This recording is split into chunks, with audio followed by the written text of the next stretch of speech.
നമസ്കാരം, എല്ലാവർക്കും സഹകാരി റേസ് പ്ലസിന്റെ മറ്റൊരു SCERT സീരീസിലേക്ക് സ്വാഗതം. ഇന്ന് നമ്മൾ നോക്കുന്നത് 7ാം ക്ലാസ്സിലെ സയൻസ് വിഭാഗത്തിലുള്ള 8ാമത്തെ ചാപ്റ്ററാണ്. 8ാമത്തെ ചാപ്റ്ററിന്റെ പേര് ഇതാണ്, ആകാശ വിസ്മയങ്ങൾ. ഓക്കെ, അപ്പോൾ നമ്മൾ ആകാശ വിസ്മയങ്ങളെ കുറിച്ച് കൂടുതൽ നോക്കാൻ പോവുകയാണ്. അപ്പോൾ നമുക്ക് ആദ്യമായിട്ട് നിഴലും പ്രകാശവും എന്താണെന്ന് നോക്കാം. എല്ലാ അധാര്യ വസ്തുക്കൾക്കും നിഴലുണ്ട്. വളരെ ഇമ്പോർട്ടൻ്റ്.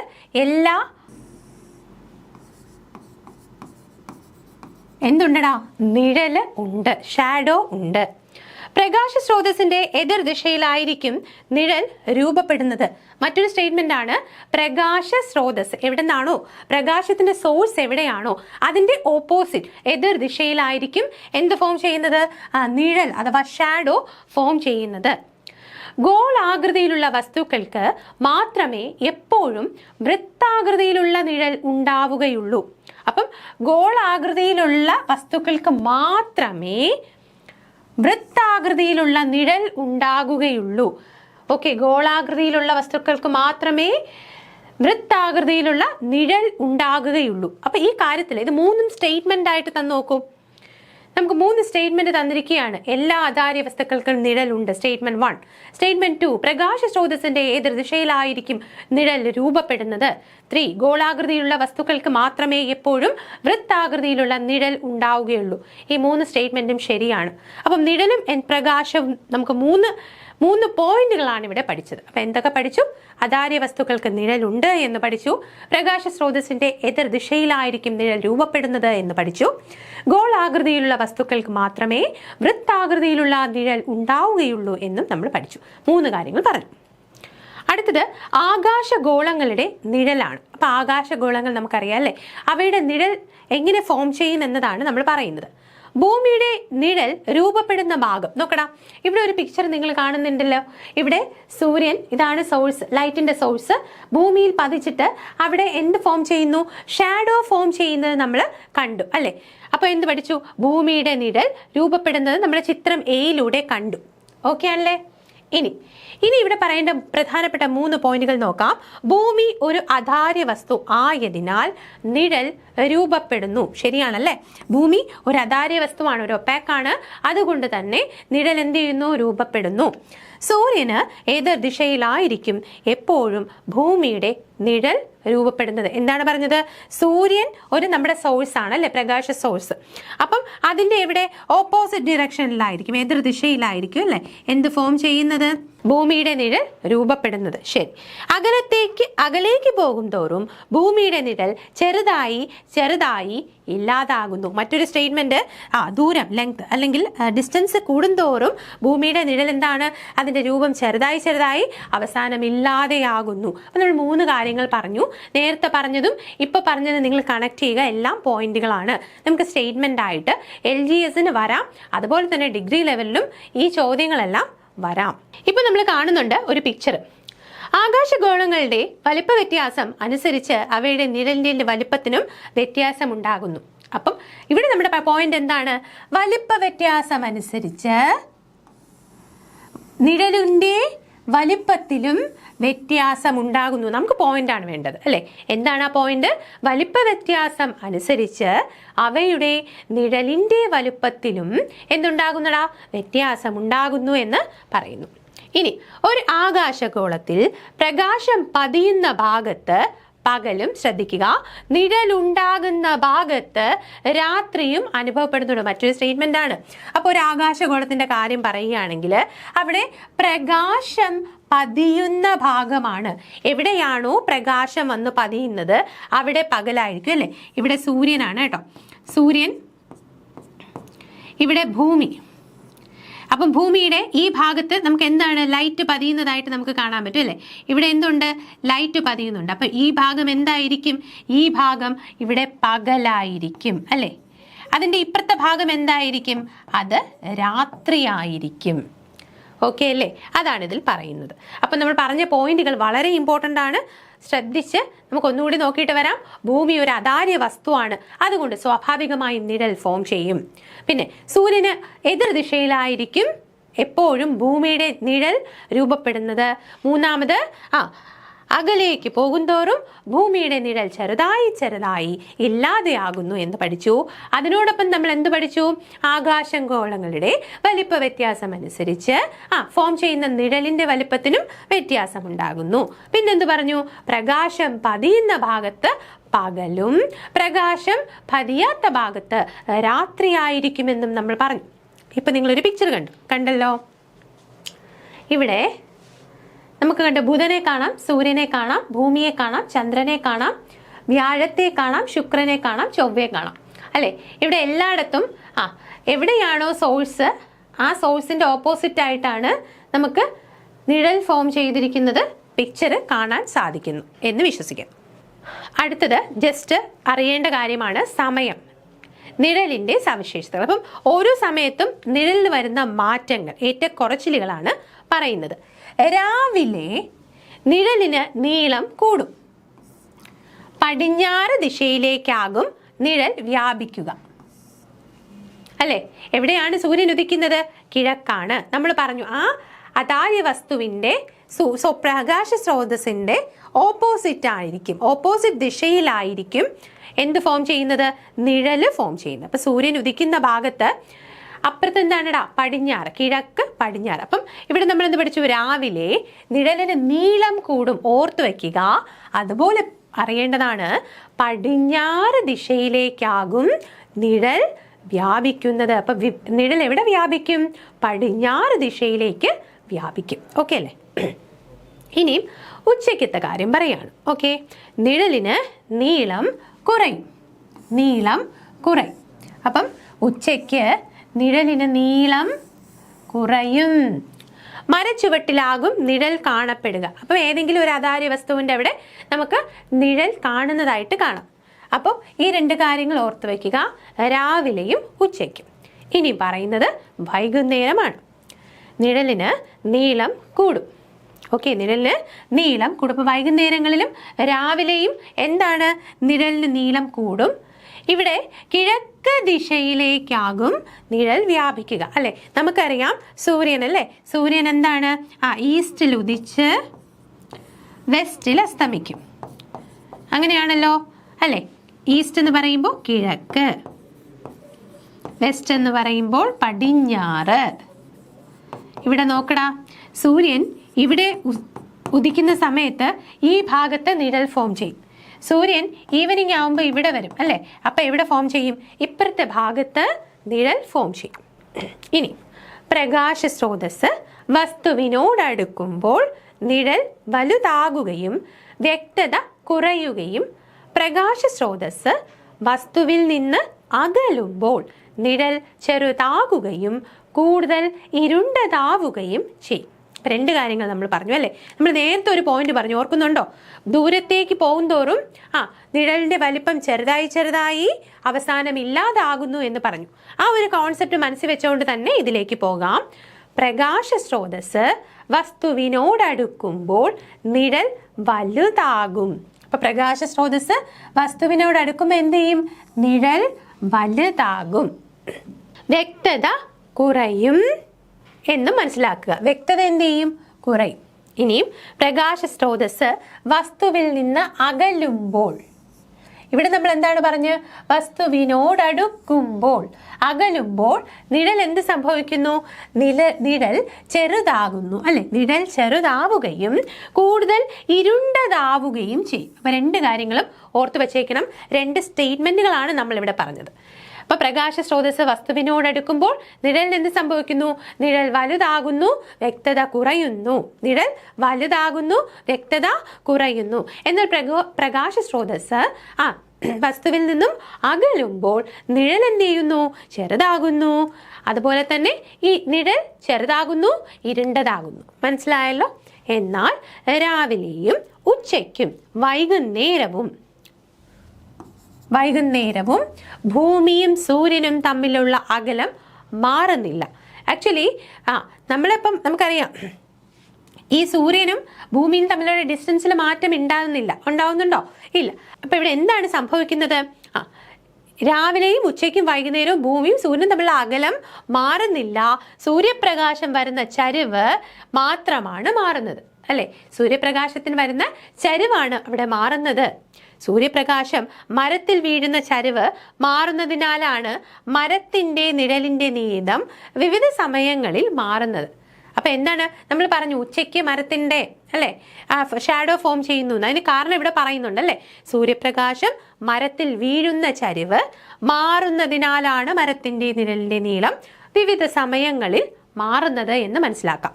ഇനി രാവിലെയും ഉച്ചയ്ക്കും വൈകുന്നേരവും നിഴൽ വലുതാകുന്നില്ല, നിഴലിന്റെ നീളം കൂടുക മാത്രമാണ്. നിഴൽ വലുതാകുന്നില്ല, എന്ത് സംഭവിക്കുന്നു? നിഴലിന്റെ നീളം കൂടുന്നു അല്ലെ? രണ്ട് കാര്യങ്ങൾ, രാവിലെ എന്താണ്, ഉച്ചയ്ക്ക് എന്താണ്, അതുപോലെ തന്നെ വൈകുന്നേരം എന്താണെന്ന് നമ്മളൊരു ബോക്സ് കണ്ടായിരുന്നു. അതും ഇതും കൂടി നിങ്ങൾ കമ്പയർ ചെയ്ത് നോക്കണം. ഇനിയും നമുക്ക് കുറച്ച് കാര്യങ്ങൾ അറിയാം. ഭൂമി ഒരു അതാര്യ വസ്തു ആയതിനാൽ അതിന് നിഴലുണ്ടാകും. നമ്മൾ നേരത്തെ പറഞ്ഞു. സൂര്യന് എതിർ ദിശയിലായിരിക്കും നമ്മൾ പറഞ്ഞു അല്ലേ? അതായത് ഭൂമിയുടെ രാത്രി ഭാഗത്ത് എപ്പോഴും ഈ നിഴൽ രൂപപ്പെടുന്നു. നമ്മൾ നേരത്തെ പറഞ്ഞതാണ്. എന്താണ്? സൂര്യൻ, അതുപോലെ തന്നെ ഭൂമിയുടെ ഈ ഭാഗത്തായിട്ട് ഒരു കോൺ ഷേപ്പിലായിരിക്കും ഷാഡോ ഫോം ചെയ്യുന്നത് എന്ന് നമ്മൾ പറഞ്ഞു. അപ്പം അത് ഓർത്ത് വയ്ക്കുക. ഇനിയും ഭൂനിഴലിന് കോൺ ഐസ്ക്രീം കപ്പിന്റെ ആകൃതിയാണ്. വേണമെങ്കിൽ ചോദിക്കാം, സ്റ്റേറ്റ്മെന്റ് ആയിട്ട് ചോദിക്കാം, അല്ലെങ്കിൽ എന്തിന്റെ ആകൃതിയാണ് എന്ന് ഒരു LGS ലെവൽ പരീക്ഷയ്ക്ക് ചോദിക്കാം. അടുത്തത്, അകലേക്ക് പോകും തോറും ഭൂമിയുടെ നിഴൽ ചെറുതായി ചെറുതായി ഇല്ലാതാകുന്നു. ഇത് നമ്മൾ നേരത്തെ പറഞ്ഞ പോയിന്റാണ്. അപ്പൊ ഈ പോയിന്റുകൾ വളരെ ഇമ്പോർട്ടന്റ് ആണ്, ഓർത്ത് വെക്കുക. നമുക്കിവിടെ കാണാം ഭൂമിയുടെ നിഴൽ ചന്ദ്രൻ. ആ ഒരു കോൺസെപ്റ്റുമായിട്ട് വന്നിട്ട് നമ്മളിവിടെ കാണുന്നു, സൂര്യനെ കാണുന്നു. ഈ പിക്ചറിൽ നിങ്ങൾ എന്ത് കാണുന്നു? പിക്ചർ എയില് ഇവിടെ സൂര്യനുണ്ട്, ചന്ദ്രനുണ്ട്, ഭൂമിയുണ്ട്. ഇവിടെ പിക്ചറിലെ പ്രത്യേകത എന്താണ്? സൂര്യന്റെയും ഭൂമിയുടെയും നടുക്ക് ചന്ദ്രനെ നമ്മൾ കാണുന്നു അല്ലെ? ചിത്രം ബിയിൽ എന്ത് കാണുന്നു? സൂര്യനുണ്ട്, ചന്ദ്രനുണ്ട്, നടുക്ക് ആരാണ്? ഭൂമിയാണ്. ഇനി നമ്മൾ പറയുന്നത് ശ്രദ്ധിക്കുക. താഴെ കൊടുത്തിട്ടുള്ള ചിത്രത്തിൽ സൂര്യൻ, ഭൂമി എന്നീ ആകാശഗോളങ്ങളും ചന്ദ്രന്റെ പരിക്രമണ പാതയുമാണ് ഉള്ളത്. ചന്ദ്രൻ ഭൂമിക്ക് ചുറ്റും പരിക്രമണം ചെയ്യുന്ന പാതയിലെ നമുക്ക് ഈ പിക്ചറിൽ നിന്ന് കാണാമല്ലേ, ഈ ആരോ കൊടുത്തിരിക്കുന്ന ഇങ്ങോട്ടാണ്. അപ്പം ചന്ദ്രൻ ഭൂമിയെ ചുറ്റുകയാണ്, സൂര്യൻ ഇവിടെ നിൽപ്പുണ്ട്. ഈ ബിയിൽ എത്തുമ്പോൾ എന്ത് സംഭവിക്കുന്നു? ഇത് ഈ നിഴലിന്റെ ആ ഭാഗത്തേക്ക് കയറുന്നതാണ്. ഇനിയും ഇവിടെ നമുക്ക് കാണാം എന്താണ്, ഇതിപ്പം ആരുടെ നിഴലാണ്? ഇത് അതായത് ചന്ദ്രൻ, മൂണിന്റെ തന്നെ നിഴലാണ് കേട്ടോ. ഇത് മൂണാണ്, ഇത് മൂണിനെയാണ് കാണിക്കുന്നത്. ഇവിടെ വരുമ്പോൾ ഈ മൂൺ എർത്തിന്റെ ഷാഡോയിലേക്ക് കയറുകയാണ്. ഇവിടെ എത്തുമ്പോൾ പൂർണ്ണമായും എർത്തിന്റെ നിഴലിലാണ്. അതിനുശേഷം ആ നിഴലിൽ നിന്ന് ഇറങ്ങുന്നതാണ് ഈ ഡി എന്നുള്ള രീതിയിൽ കാണുന്നത്. അപ്പൊ ഇവിടെ നോക്കടാ, നമുക്ക് രണ്ട് ചോദ്യങ്ങൾ നോക്കാം. ഇവയിൽ ഏത് സ്ഥാനത്ത് എത്തുമ്പോഴാണ് ചന്ദ്രൻ ഭൂമിയുടെ നിഴലിൽ പ്രവേശിക്കുന്നത്? ഇവിടെ പ്രവേശിക്കുന്നത് ബിയിൽ വെച്ചിട്ടാണല്ലേ. ഏത് സ്ഥാനത്ത് എത്തുമ്പോഴാണ് ചന്ദ്രൻ പൂർണ്ണമായും ഭൂമിയുടെ നിഴലിൽ വരുന്നത്? അല്ലെ, സിയിൽ വരുമ്പോൾ പൂർണ്ണമായിട്ടും ആ ഭൂമിയുടെ ഷാഡോയ്ക്കുള്ളിലാണ്. അപ്പം നമുക്കറിയാം സി ആണ്.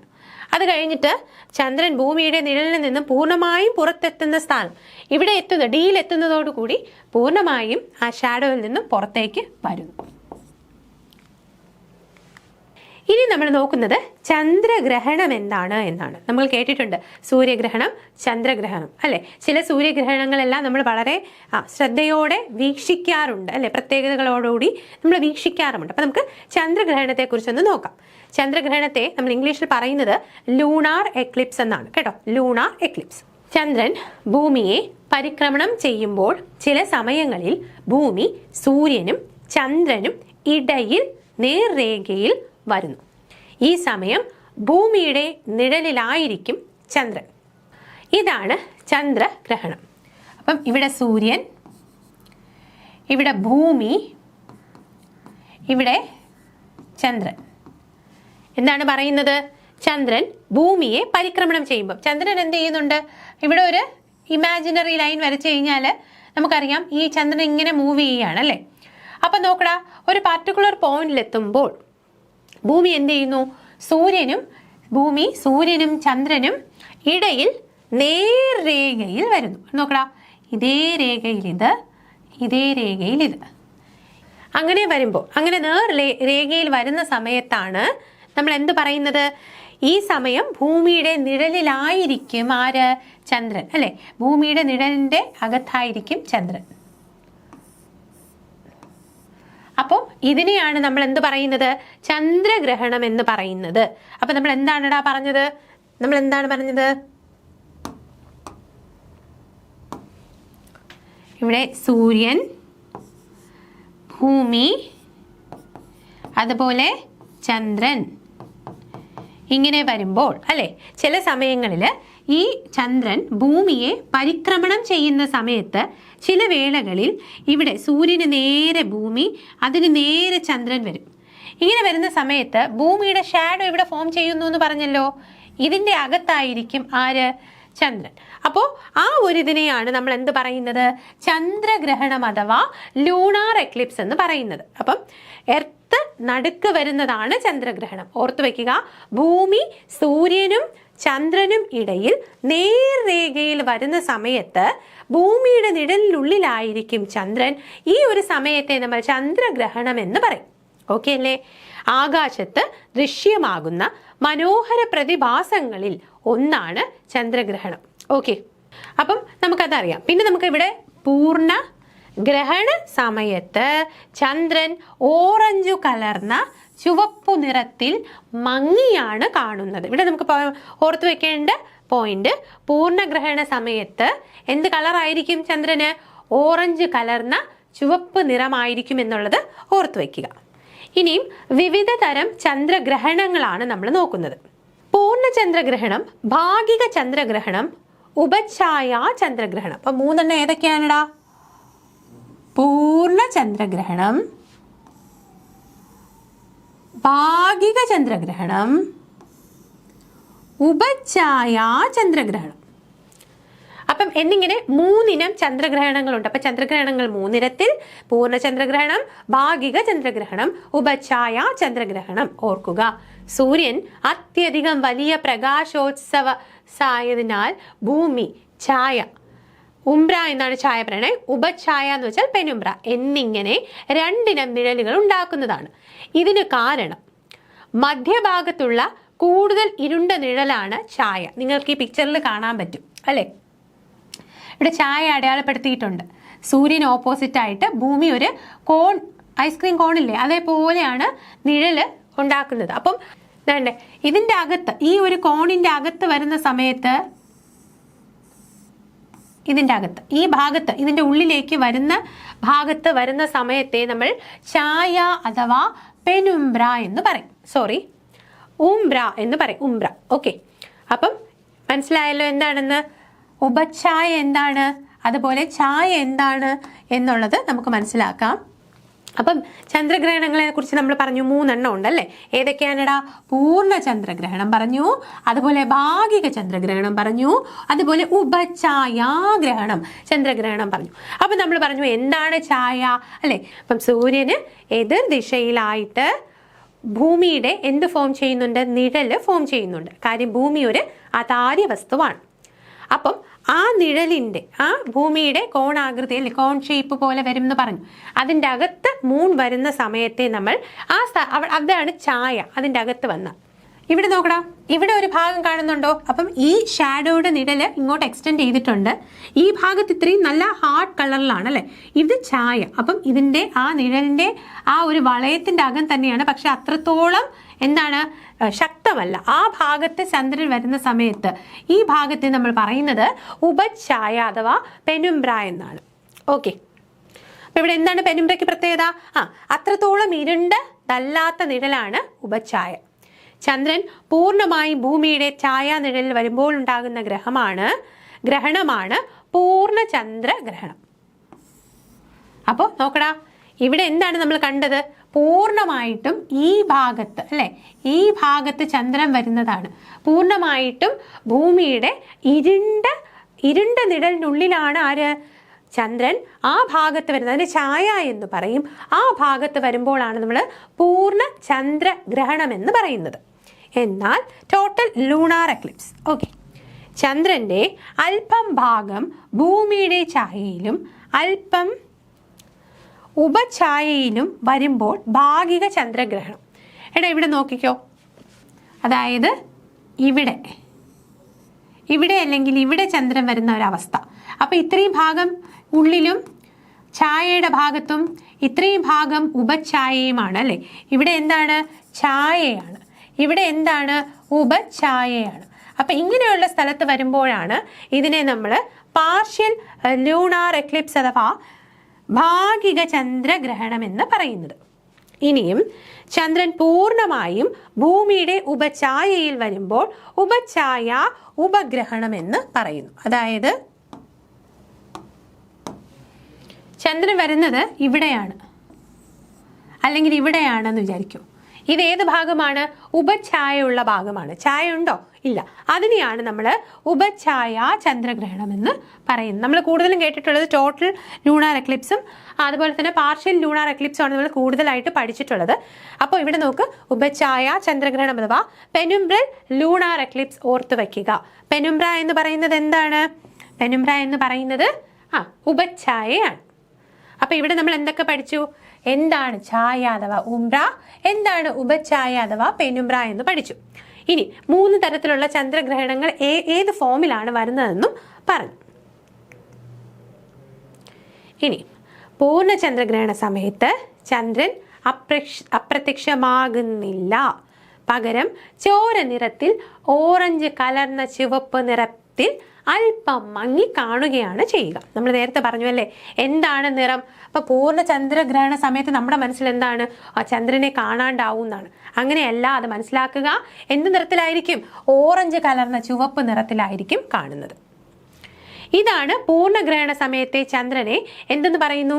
ബ്ലഡ് മൂൺ എന്ന് പറയുന്നു. എന്താണ് പറയുന്നത്? ബ്ലഡ് മൂൺ എന്ന് പറയുന്നു. ഓക്കെ.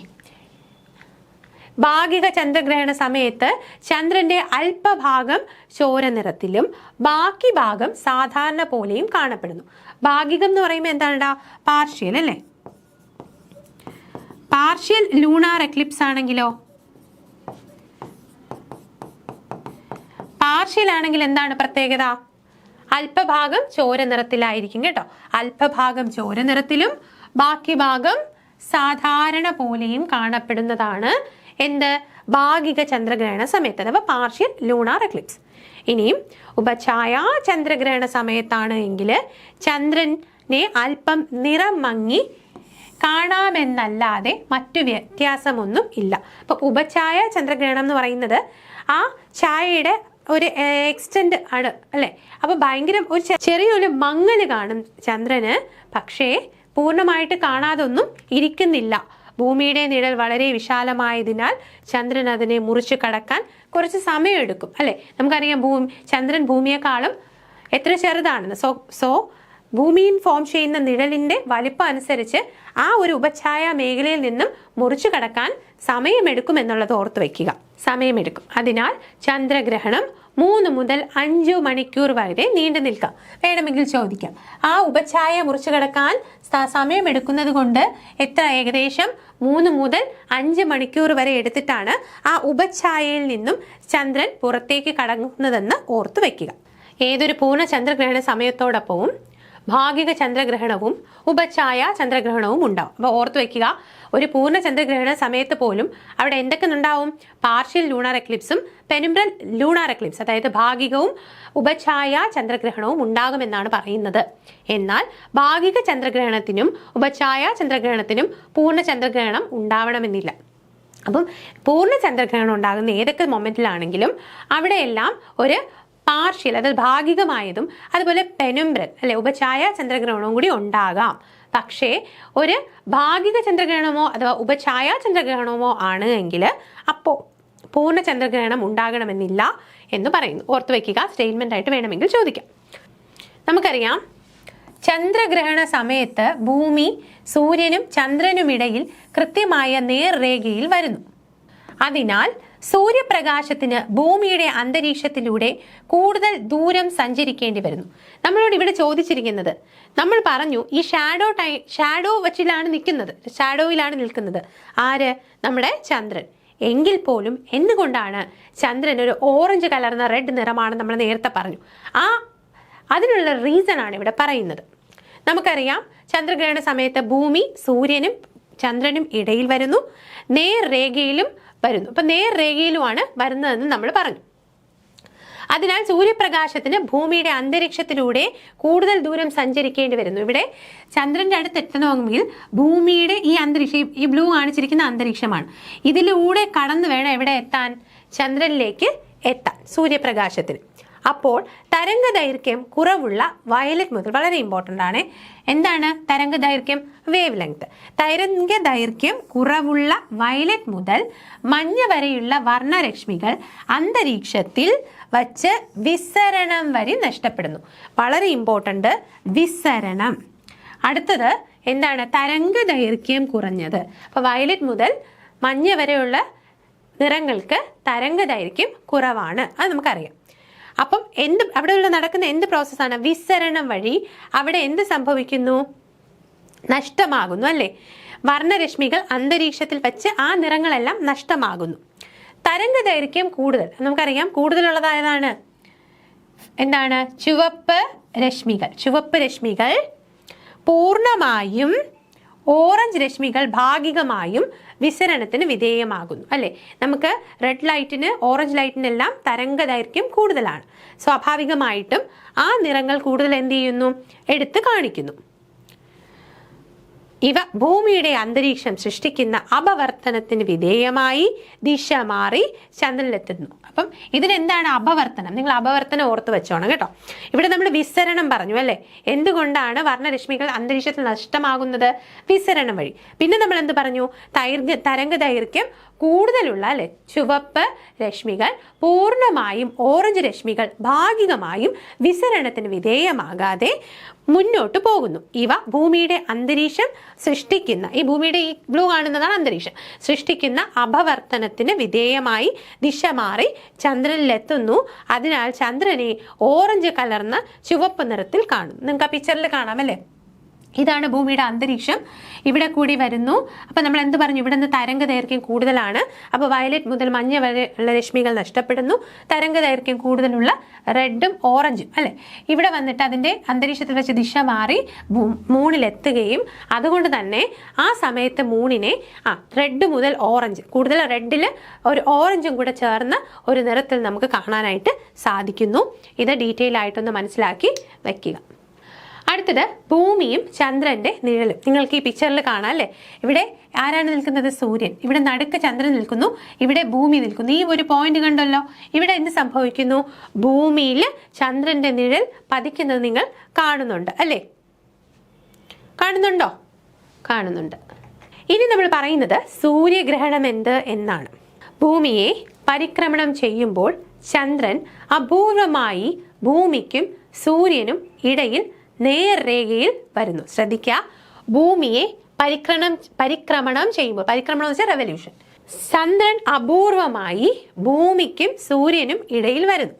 അതായത് ഇത് സണ്ണാണ്, ഇത് മൂണാണ്, ഇത് എർത്താണ്, നേർരേഖയിൽ വരുന്നു. ഓക്കെ, ഈ സമയം ചന്ദ്രന്റെ നിഴൽ ഭൂമിയിൽ വീഴുന്നു. സ്വാഭാവികമായിട്ടും ഇവിടെ എന്താണ് നമ്മൾ പറഞ്ഞിട്ടുണ്ടല്ലേ, ഇങ്ങനെയല്ലേ നിഴൽ ഫോം ചെയ്യുന്നത്. അപ്പൊ ചന്ദ്രന്റെ നിഴൽ എവിടെ വരുന്നു? ഭൂമിയിൽ പതിക്കുന്നുണ്ട്. ഓക്കെ, ചന്ദ്രന്റെ നിഴൽ വീഴുന്ന പ്രദേശമുള്ളവർക്ക് ചന്ദ്രന്റെ മറവ് കാരണം സൂര്യനെ കാണാൻ സാധിക്കുന്നില്ല. അപ്പൊ എവിടെയാണോ ഈ ചന്ദ്രന്റെ മറവ് ക്രിയേറ്റ് ചെയ്യുന്നത് ആ ഭാഗത്ത് എന്ത് ചെയ്യാൻ പറ്റില്ല, നമുക്ക് സൂര്യനെ കാണാനായിട്ട് സാധിക്കില്ല. ഇതാണ് സൂര്യഗ്രഹണം. ഓക്കെ, അപ്പൊ എന്താണ്? ചന്ദ്രന്റെ നിഴൽ വീഴുന്ന ഭൂപ്രദേശത്തുള്ളവർക്ക് മാത്രമാണ് സൂര്യഗ്രഹണം ദൃശ്യമാകുന്നത്. അപ്പം അതിന്റെ നിഴൽ ഫോം എന്താണ് നമ്മൾ പറഞ്ഞത്? ചന്ദ്രന്റെ നിഴൽ വീഴുന്ന ഭൂപ്രദേശത്തുള്ളവർക്ക്, എവിടെയാണോ നിഴൽ വീഴുന്നത് അവിടെ ഉള്ളവർക്ക് എന്താണ്?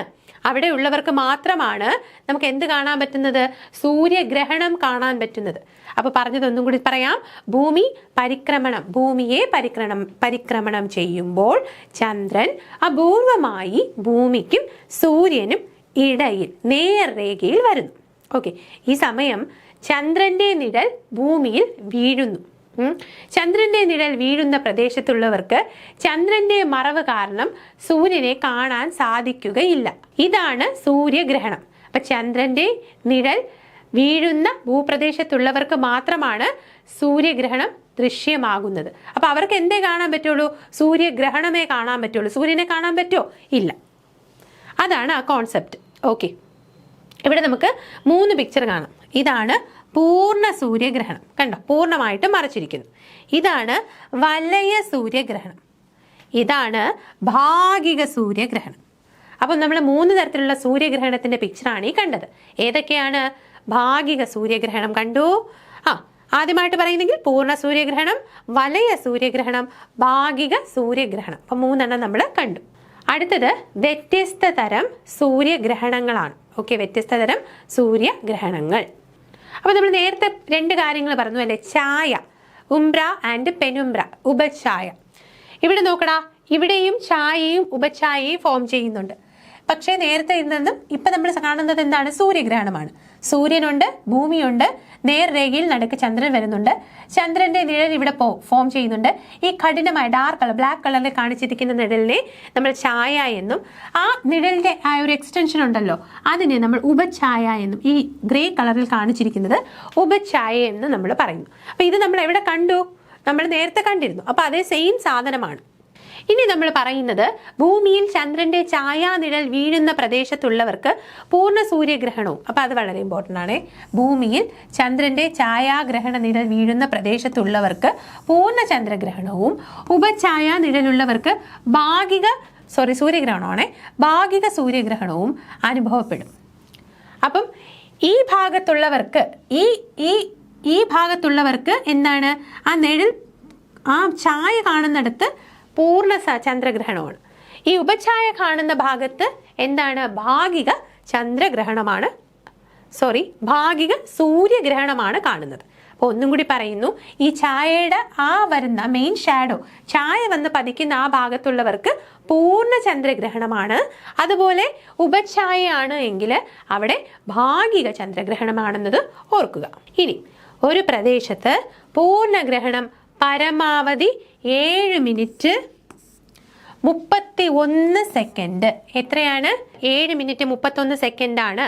എന്നാൽ ഭാഗിക ഗ്രഹണം ഏതാനും മണിക്കൂറുകൾ വരെ നീണ്ടു നിൽക്കും. അപ്പൊ ഇവിടെ നിങ്ങൾ 7 മിനിറ്റ്, പരമാവധി 7 മിനിറ്റ് 31 സെക്കൻഡ് കൃത്യമായിട്ട് ഓർത്ത് വെക്കുക. അപ്പോൾ ഒരു പ്രദേശത്ത് പൂർണ്ണഗ്രഹണം പരമാവധി എത്രയാണടാ? 7 മിനിറ്റ് 31 സെക്കൻഡ് ആണ്.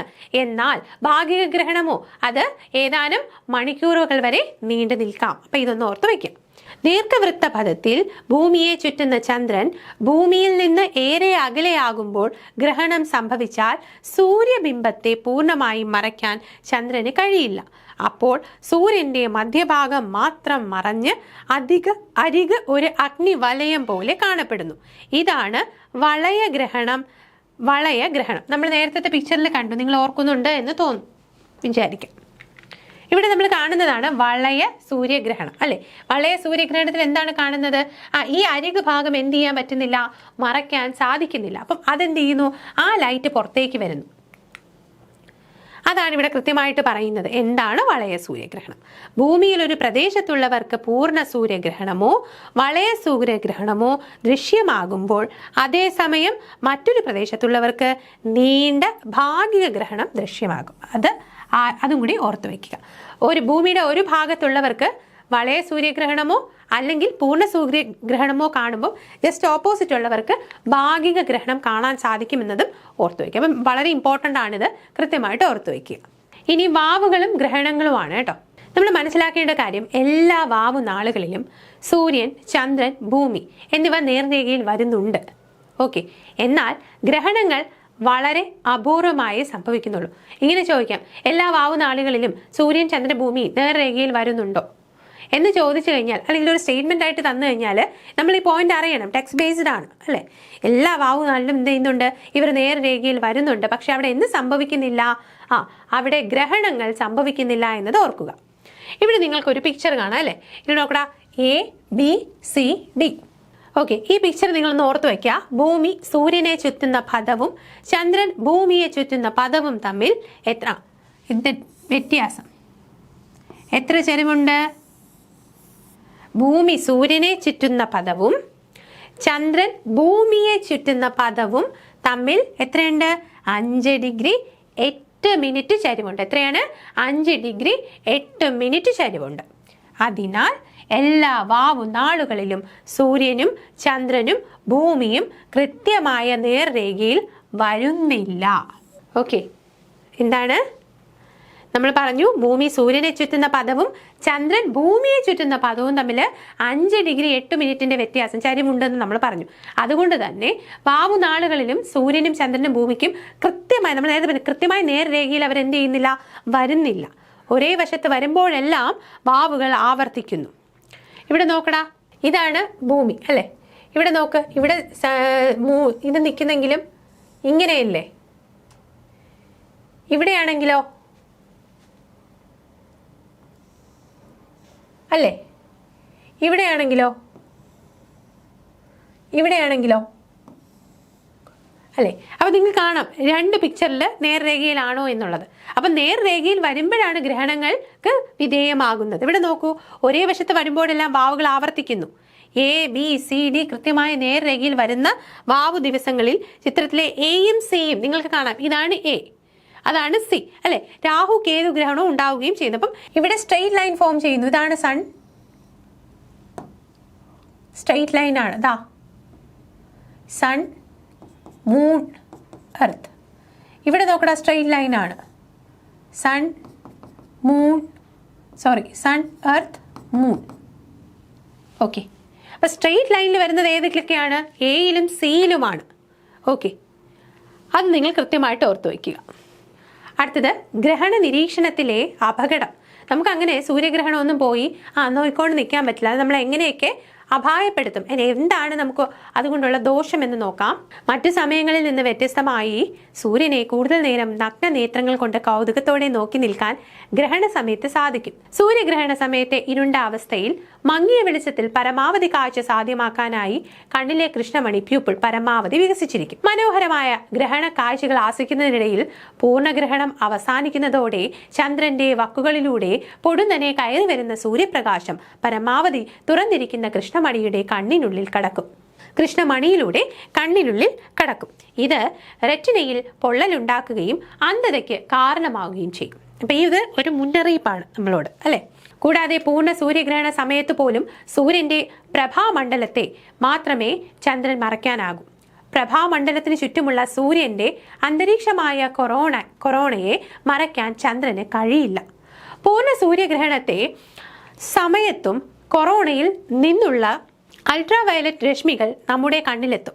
ഇവയുടെ ഇരുട്ട് കാരണം നന്നായി വികസിച്ചിരിക്കുന്ന കണ്ണിന്റെ കൃഷ്ണമണിയിലൂടെ അകത്തു കടന്ന റെറ്റിനയ്ക്ക് പരിക്കേൽപ്പിക്കാൻ സാധ്യതയുണ്ട്. അപ്പം നമ്മൾ ഈ ഗ്രഹണങ്ങൾ വീക്ഷിക്കുമ്പോൾ നമ്മൾ മുൻകരുതൽ എടുത്തില്ല എന്നുണ്ടെങ്കിൽ ആ വളരെ സെക്കൻഡുകളുള്ള മാറ്റങ്ങൾ നടക്കുമ്പോൾ വീണ്ടും ആ സൂര്യന്റെ കിരണങ്ങൾ, അൾട്രാവയലറ്റ് കിരണങ്ങൾ നമ്മുടെ കണ്ണിലെ റെറ്റിനയെ ബാധിക്കുകയും അത് അന്ധതയ്ക്കും കാരണമാകുമെന്നുള്ളത് നമ്മൾ ഓർത്തു വെക്കേണ്ടതാണ്.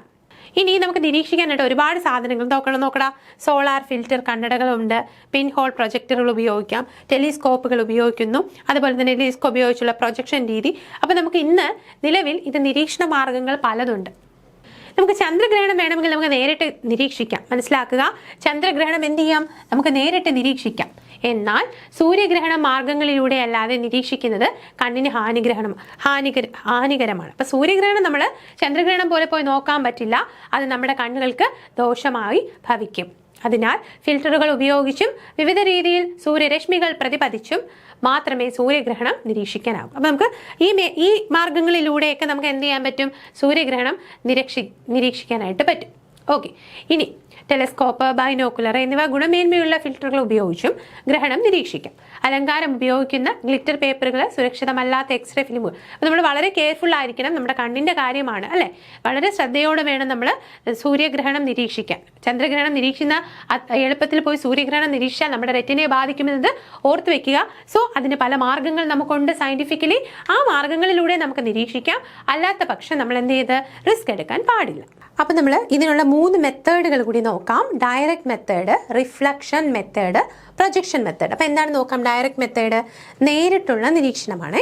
സുരക്ഷിതമായ സൂര്യ ഫിൽറ്ററുകൾ ഉപയോഗിച്ച് നേരിട്ട് ഗ്രഹണ സൂര്യനെ നിരീക്ഷിക്കാം. അതാണ് ഡയറക്റ്റ് മെത്തേഡ്. അതായത് നമ്മൾ കെയർഫുൾ ആയിട്ട് നല്ല ക്വാളിറ്റിയുള്ള സൺ ഫിൽറ്റേഴ്സ് യൂസ് ചെയ്തിട്ട് നമുക്ക് കാണാൻ പറ്റും ഡയറക്റ്റ്. ഇനി റിഫ്ലക്ഷൻ മെത്തേഡ് എന്ന് വെച്ചാൽ പ്രതിപതന രീതി. അതായത് കണ്ണാടിയോ അല്ലെങ്കിൽ സൂര്യദർശിനി എന്നിവ ഉപയോഗിച്ചിട്ട് സൂര്യന്റെ പ്രതിബിംബം ഓക്കെ, റിഫ്ലക്റ്റ് ചെയ്ത് വരുന്നതിനെ സ്ക്രീനിൽ ഉണ്ടാക്കിയ നിരീക്ഷണം. അങ്ങനെയുള്ള ഒരു സ്ക്രീനിൽ നമ്മൾ ഡയറക്റ്റ് നോക്കുന്നില്ല, ഒരു പ്രതിബിംബത്തെ നമ്മൾ സ്ക്രീനിൽ ഉണ്ടാക്കിയിട്ട് ആ സ്ക്രീനിലേക്ക് നോക്കും, നമ്മൾ ഡയറക്റ്റ് നോക്കുന്നില്ല. തെളിഞ്ഞ ചാണക വെള്ളത്തിലുള്ള നിരീക്ഷണമാണ് അതിന് ഉദാഹരണം. ഇനി പ്രൊജക്ഷൻ മെത്തേഡ് എന്ന് പറയുമ്പോൾ പ്രക്ഷേപണ രീതി എന്നാണ് പറയുന്നത്. ടെലിസ്കോപ്പോ ബൈനോകുലറോ ഉപയോഗിച്ച് സൂര്യപ്രതിബിംബം സ്ക്രീനിലേക്ക് പ്രൊജക്റ്റ് ചെയ്തുള്ള രീതി. അപ്പം ഒരു പ്രൊജക്റ്റ് ചെയ്തിട്ട് അതിനെ കാണുന്നതാണ് പ്രൊജക്ഷൻ മെത്തേഡ്. അപ്പം 3 മെത്തേഡ് ഏതൊക്കെയാണെടാ? നേരിട്ട് നിരീക്ഷിക്കാം, പ്രതിപതന രീതി റിഫ്ലക്ഷൻ യൂസ് ചെയ്തിട്ട്, അതുപോലെ തന്നെ പ്രക്ഷേപണ രീതി ടെലസ്കോപ്പോ ബൈനോകുലറോ ഒക്കെ ഉപയോഗിച്ചിട്ട് നമുക്ക് സൂര്യപ്രതിബിംബത്തെ സ്ക്രീനിലേക്ക് പ്രൊജക്റ്റ് ചെയ്തിട്ട് നിരീക്ഷിക്കുന്ന രീതിയാണ് ഈ 3ാമത്തത്. സൂര്യഗ്രഹണ നിരീക്ഷണത്തിനുള്ള ലളിതവും സുരക്ഷിതവും ഫലപ്രദവുമായ ഒരു രീതി ഏതെന്ന് ചോദിച്ചാൽ അതാണ് സൂര്യദർശിനി ഉപയോഗിച്ചിട്ടുള്ള രീതി. അതുകൂടി ഒന്ന് ഓർത്ത് വയ്ക്കുക. ഇനി ഈ സൂര്യഗ്രഹണം നമുക്ക് മുൻകൂട്ടി അറിയാൻ പറ്റുമോ? നമ്മളിപ്പോൾ മോഡേൺ സൊസൈറ്റി അല്ലേ, നമ്മുടെ സയൻസ് എല്ലാം അത്രത്തോളം വികസിച്ചു അല്ലേ. അപ്പോൾ ഗ്രഹണം മുൻകൂട്ടി അറിയാൻ നമുക്ക് ഇന്ന് സോഫ്റ്റ്വെയറുകൾ അവൈലബിൾ ആണ്, ഡിഫറെൻറ്റ് ആപ്പുകൾ അവൈലബിൾ ആണ്, ആപ്ലിക്കേഷൻസ്. അപ്പം ഇങ്ങനെയുള്ള സോഫ്റ്റ്വെയറുകളോ അല്ലെങ്കിൽ ആപ്പുകളോ ഉപയോഗിച്ചിട്ട് നമുക്ക് മനോഹരമായി തന്നെ നമുക്ക് ഗ്രഹണത്തെ കാണാൻ സാധിക്കും. അത് മാത്രമല്ല, ഏത് സമയത്താണ് ഗ്രഹണം വരാനുള്ളത് എന്ന് നമുക്ക് മുൻകൂട്ടി അറിയാനും, ഇനി കഴിഞ്ഞു പോയ ഗ്രഹണത്തെ കാണാനും നമുക്ക് ഇന്ന് നമ്മുടെ സിസ്റ്റം വളർന്നിരിക്കുന്നു അല്ലേ. നമുക്ക് ശാസ്ത്രീയമായ പല രീതികളിലൂടെ നമുക്ക് കാണാനായിട്ട് സാധിക്കും. അപ്പോൾ നമ്മളിപ്പോൾ നോക്കിയത് 7ാം ക്ലാസ്സിലെ ബേസിക് സയൻസിലെ 8ാമത്തെ പാഠമാണ് ആകാശവിസ്മയങ്ങൾ. ഇതിൻ്റെ കുറച്ച് ഭാഗമാണ് നമ്മൾ ഇന്ന് നോക്കിയത്. ഇതിൻ്റെ ബാക്കി ഭാഗം നമ്മൾ അടുത്ത സെക്ഷനിൽ നോക്കുന്നതായിരിക്കും. അപ്പോൾ കൃത്യമായിട്ട് SCERT സീരീസ്, സഹകാരി റേസ് പ്ലസിൻ്റെ SCERT സീരീസ് കാണുന്നതിന് വേണ്ടി ചാനൽ സബ്സ്ക്രൈബ് ചെയ്യുക, ഫോളോ ചെയ്യുക. താങ്ക്